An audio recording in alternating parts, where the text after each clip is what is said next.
आपली संस्कृती, आपले संस्कार सदा राहू दे आपल्या सोबत.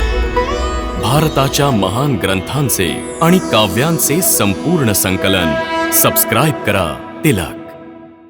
मी तुम्हा सगळ्यांसमोर ह्या सभेत उभा राहून घोषणा करतो की अयोध्येच्या ज्या राज्याचे खरे उत्तराधिकारी श्रीराम आहेत, तिथे माझ्या मातेने मोठ्या कुटिलनीतीने माझे पिता श्री महाराज दशरथांना त्यांनी देऊ केलेल्या वचनात फसवून ते राज्य मला मिळवून दिलं. भरत, आपले पिता जाण्यापूर्वी ही आज्ञा देऊन गेलेत की एक पुत्र वनात राहील आणि दुसरा राजा बनेल. त्यांच्या ह्या आज्ञेचं पालन करणंच आपला सगळ्यांचा धर्म आहे. ठीक आहे, जर हाच धर्म असेल तर मी 14 वर्ष वनात राहतो, पण तुम्ही अयोध्येला परत जा. राम, भरताचं प्रेम निर्मळ निस्वार्थी आहे आणि तो तुमचा अनन्य भक्त आहे. तुझ्या प्रेमाचा विजय झालाय भरत,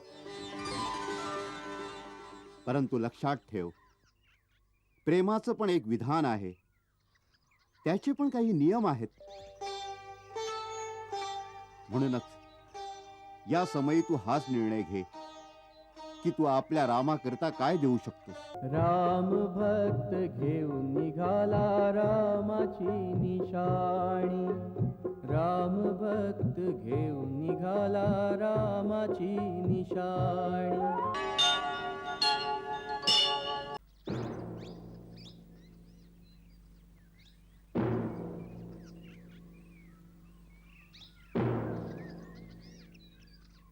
परम पूज्य गुरुदेव,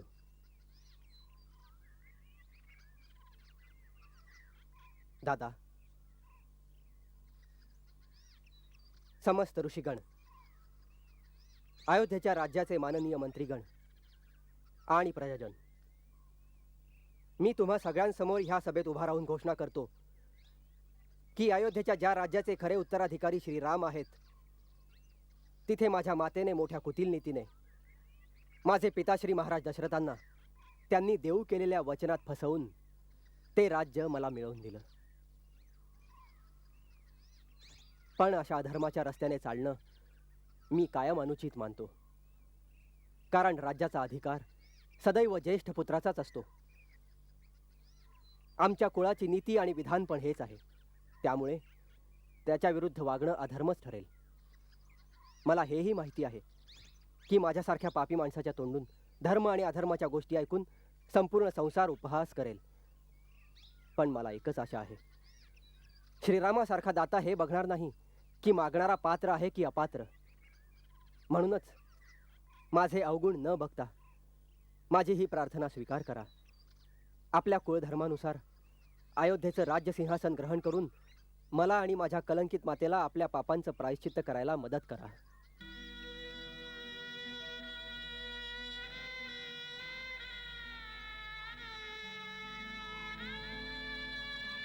तात, तू तुझ्या मनात उगीच कटुता आणतोयस.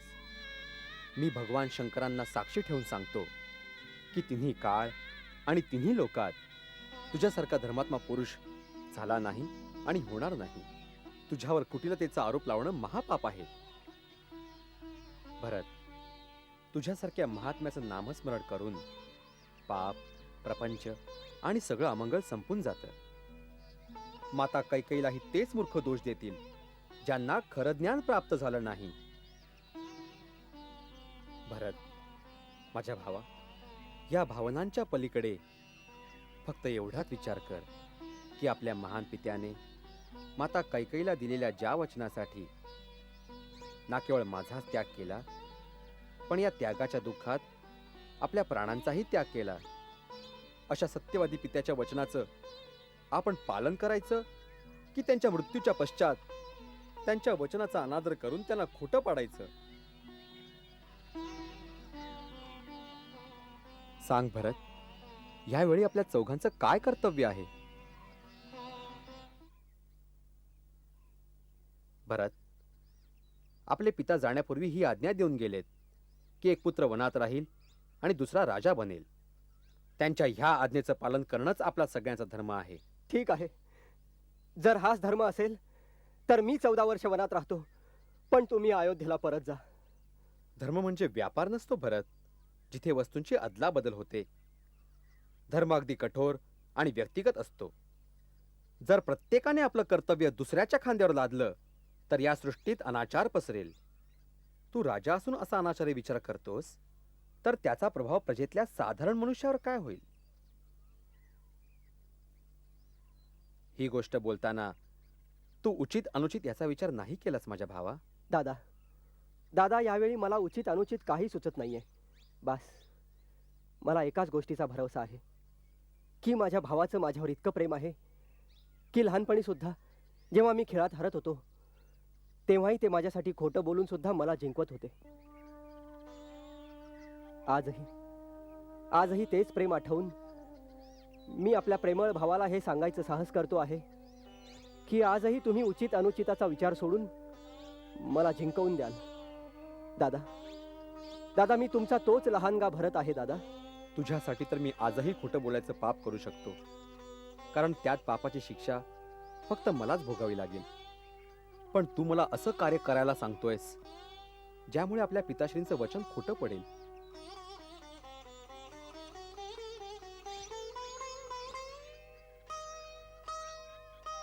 पुत्र तर त्याला म्हणतात माझ्या भावा, जो आपल्या सत्कर्माचं फळ आपल्या पित्याला समर्पित करून परलोकात त्यांचा उद्धार करेल, असा नाही जो आपल्या पित्याच्या सत्कर्मांना कमी लेखून त्यांचं मस्तक लाजेने खाली घालेल.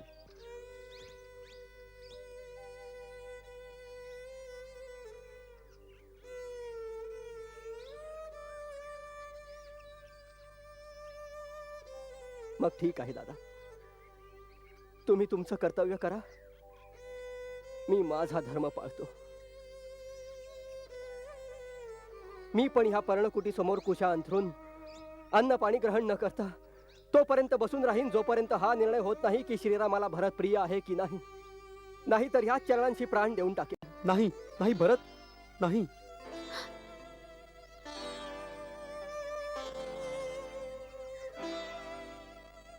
मला अशा धर्मसंकटात नको टाकूस. मला तुझं हे दुःख सहन नाही होणार. गुरुदेव, गुरुदेव रक्षण करा गुरुदेव. मी पण अत्यंत विचित्र अवस्थेत आहे राम. असं वाटतंय भरत आपल्या प्रेमाच्या गंगेत सगळं बुडवून टाकेल. धर्म, ज्ञान, विवेक काहीच उरणार नाही. कुलगुरू महर्षी वशिष्ठांचा विजय असो. मी मिथिलाचे राजा जनक यांचा दूत समस्त गुरुजनांच्या चरणाशी नमस्कार करतो. कल्याण असो. सांग, काय बातमी आणली आहे? महाराजा जनक महाराणी सुनैनांबरोबर चित्रकूटाकडे प्रस्थान करीत आहेत. अयोध्येच्या सगळ्या बातम्या ऐकून की भरताने माता आणि गुरुदेव यांना बरोबर घेऊन चित्रकूटाकडे प्रस्थान केलंय. ते स्वतःच थांबवू शकले नाही. ते मंदाकिनीच्या तटापर्यंत पोहोचलेत आणि मला तुम्हाला सूचना द्यायला पुढे पाठवलंय.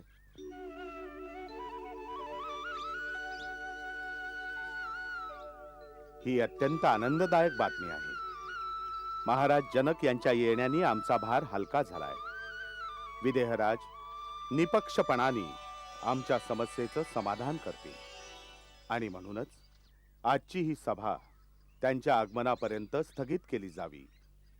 राम, भरत, तुम्ही चारही भाऊ पुढे जाऊन महाराज जनकांचं उचित स्वागत करा. जशी आज्ञा गुरुदेव. महाराज जनक, जसं आपल्याला विदित होऊन चुकलंय, अयोध्येचा राजपरिवार या समयी एका धर्मसंकटात सापडला आहे.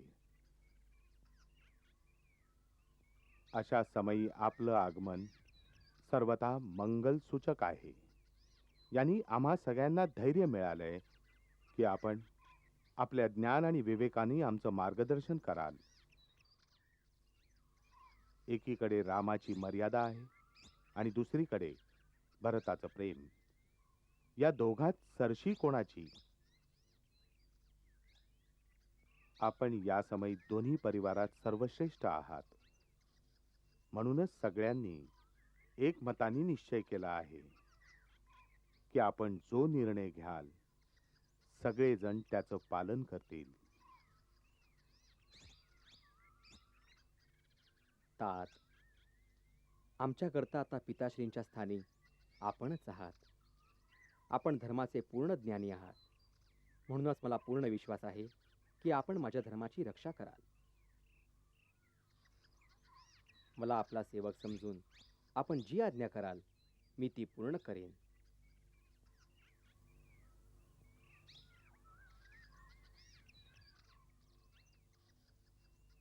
हे धर्मपिता, आता मी आपल्या भरोश्यावर आहे.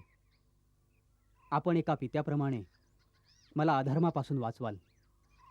आपण एक राजा पण आहात आणि ऋषी पण. म्हणूनच निष्पक्ष भावानं माझ्या हृदयीच्या प्रेमाला ओळखून आपण न्याय कराल. मी श्रीरामदादाच्या राज्याभिषेकाची संपूर्ण सामग्री आपल्यासमोर ठेवली आहे. जर न्याय माझ्या पक्षात आहे तर याच समयी सगळ्यांसमोर श्रीरामदादाचा राज्याभिषेक केला जावा. हीच अपेक्षा घेऊन मी आपल्याला आपल्या आज्ञेच्या अधीन करीत आहे.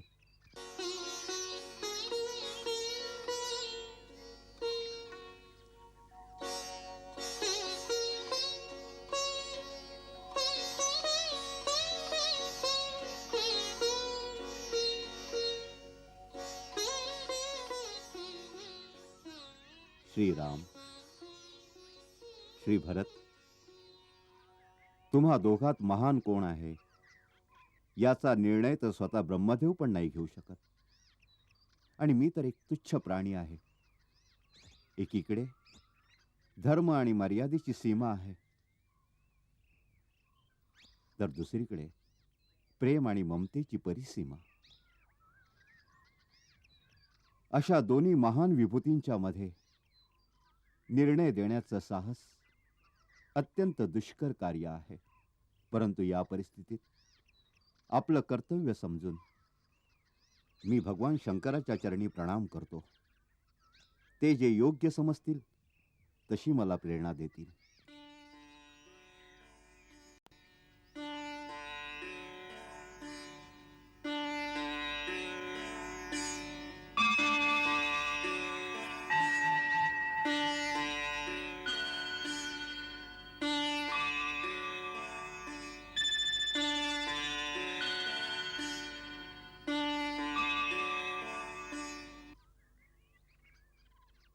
हे राम, आपल्या धर्मावर आपली दृढता पाहून या समयी देवता सुद्धा तुमची वंदना करीत आहेत. धर्म सगळ्यात मोठी शक्ती आहे, जिच्या आधारे ही पृथ्वी स्थित आहे. शास्त्रानुसार तिन्ही लोकात धर्मापेक्षा मोठं काही नाही. त्यामुळेच आपण सर्व एकमेकांशी निगडीत आहोत.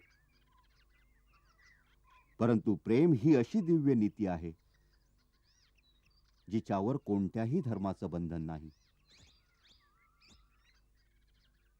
प्रेम, निर्मळ निस्वार्थ प्रेम सर्व धर्माच्या वर आहे. तेच प्रेम आपल्या पराकाष्ठेत जेव्हा अनन्य भक्तीचं रूप धारण करतं, तेव्हा स्वयं भगवान पण विधात्याने बनवलेल्या कर्माची सगळी विधानं, सृष्टीचे सारे नियम तोडून भक्तांच्या समोर हात जोडून उभे राहतात आणि ते आपल्या भक्तीचा मान राखण्याकरता विवश होतात.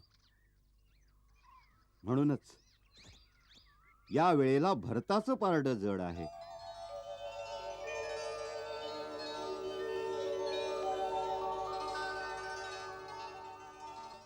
राम, भरताचं प्रेम निर्मळ निस्वार्थी आहे आणि तो तुमचा अनन्य भक्त आहे. तुझ्या प्रेमाचा विजय झालाय भरत.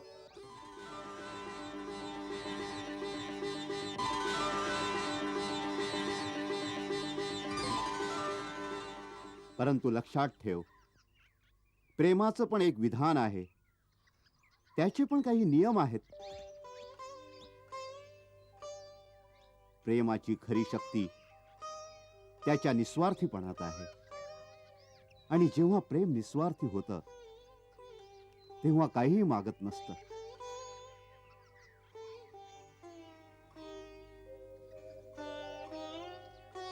आपल्या प्रेमाला काही देऊ करणारं असतं. त्याचं सुख, त्याच्या प्रसन्नतेकरता सगळं काही बहाल करू इच्छितं. म्हणूनच या समयी तू हाच निर्णय घे की तू आपल्या रामाकरता काय देऊ शकतोस. प्राणाहून मोठी दुसरी कोणती वस्तू नसते महाराज. मी श्रीरामाकरता आपले प्राण देऊ शकतो. प्राण देणं सोपं काम आहे, परंतु आपल्या प्रेमाखातर कधी कधी जगणं कठीण असतं.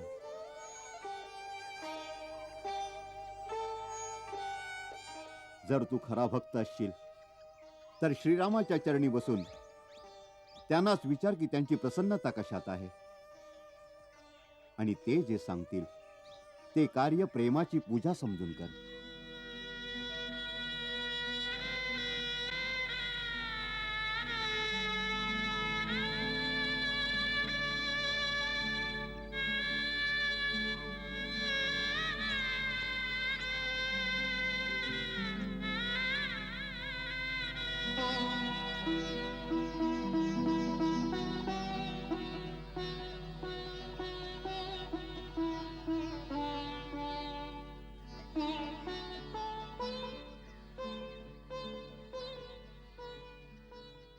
महाराज, आपण माझ्या डोळ्यावरचे स्वार्थाचे सगळे पडदे दूर केलेत. आतापर्यंत मी केवळ आपलं कर्तव्य, आपली कीर्ती याचाच विचार करायचो आणि त्यालाच प्रेम समजायचो. परंतु आपण मला जिंकवून मला भक्तीचं दान दिलं आहे. मी जन्मजन्मांतरापर्यंत आपल्या या उपकाराचा ऋणी राहील.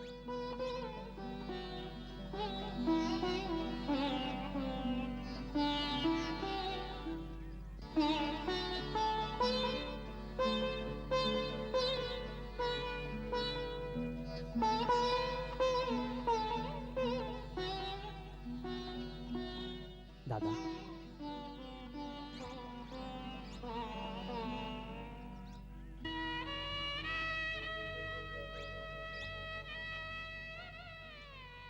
दादा, आज्ञा द्या. मला काय करायचं आहे.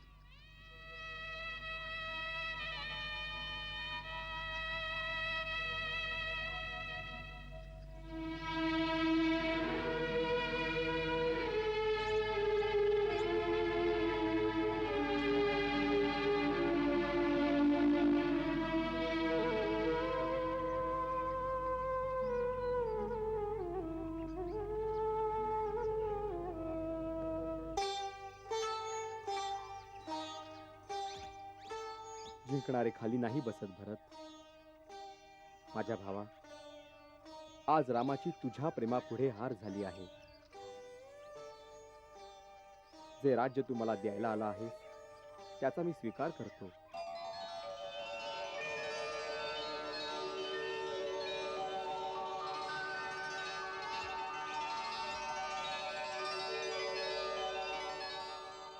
परंतु पिताश्रींचं वचनही खोटं न ठरो यासाठी माझी तुला एक प्रार्थना आहे. 14 वर्षापर्यंत माझ्या स्थानी तू त्या राज्याचा भार सांभाळ.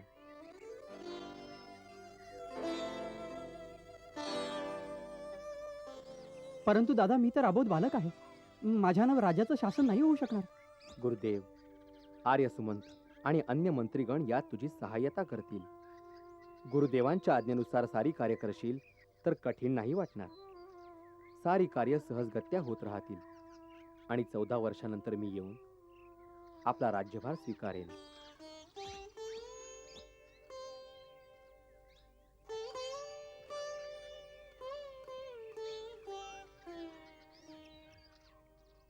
मोठे निर्मोही आहात दादा. प्रेमाचं कोणतंच मोल नाही ठरवलं. प्रेम केलं तर त्याचं मोजमाप करू नका. असं नाही करत मोजमाप. संभवतः 14 वर्षाचा विरहच माझ्या पापांचं प्रायश्चित्त ठरेल. परंतु एक गोष्ट लक्षात असू द्या दादा, 14 वर्षानंतर जर आपण येण्यामध्ये 1 दिवसाचाही उशीर केला तर या चरणांची शपथ घेऊन सांगतो, आपण आपल्या भरताची जळती चिता पाहाल. नाही भरत, नाही.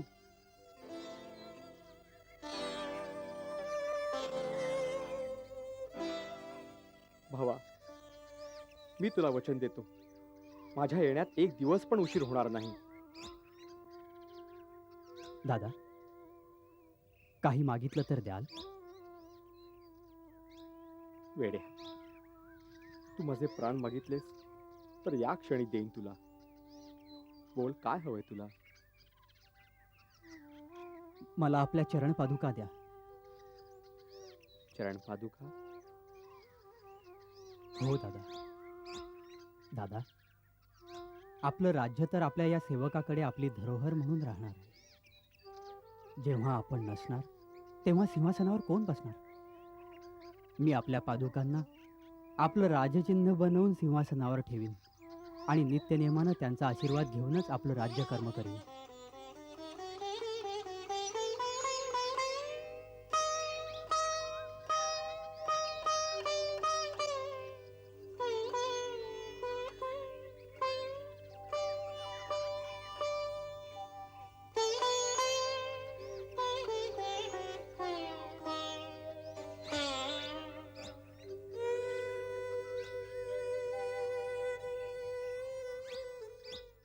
लक्ष्मणा,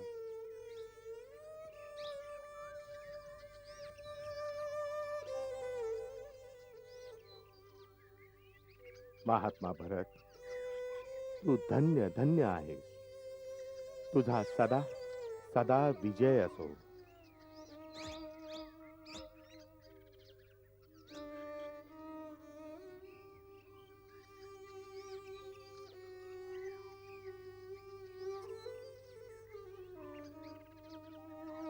दादा,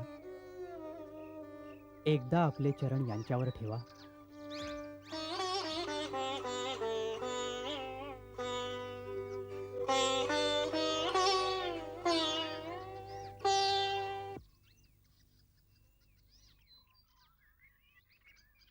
प्रभु करे कृपा खडाऊ दिधल्या सादर भरत माथा ठेविल्या.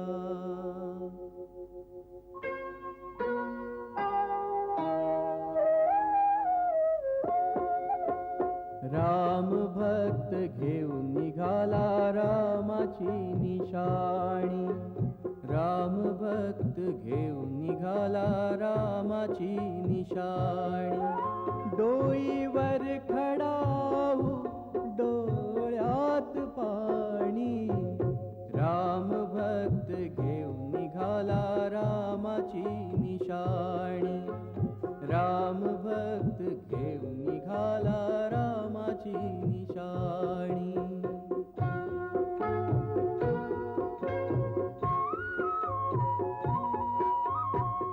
शिरी खडाऊ रचिल्याईस्या राम सिया संग असती जैस्या. छायेत यांच्या नांदणार राजधानी. राम भक्त घेऊन निघाला रामाची निशाणी. राम भक्त घेऊन निघाला रामाची निशाणी. एक दिवस तू मला सोडून गेली होतीस. आज मी तुला सोडून जातोय.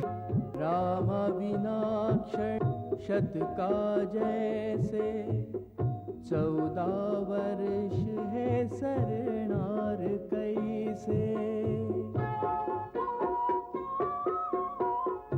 खेळ काळाचा ऐसा रंगणार. कोण जगणार कोण मरणार. कधी रे मिलनाची फुले उमलती. नदीचे दोन पूर कधी रे भेटती. मन मागते येथे वसाया. 14 वर्षे सवे रहाया. रामा विना भासते कठीण ही कहाणी. राम भक्त घेऊन निघाला रामाची निशाणी. राम भक्त घेऊन निघाला रामाची निशाणी. निशाणी.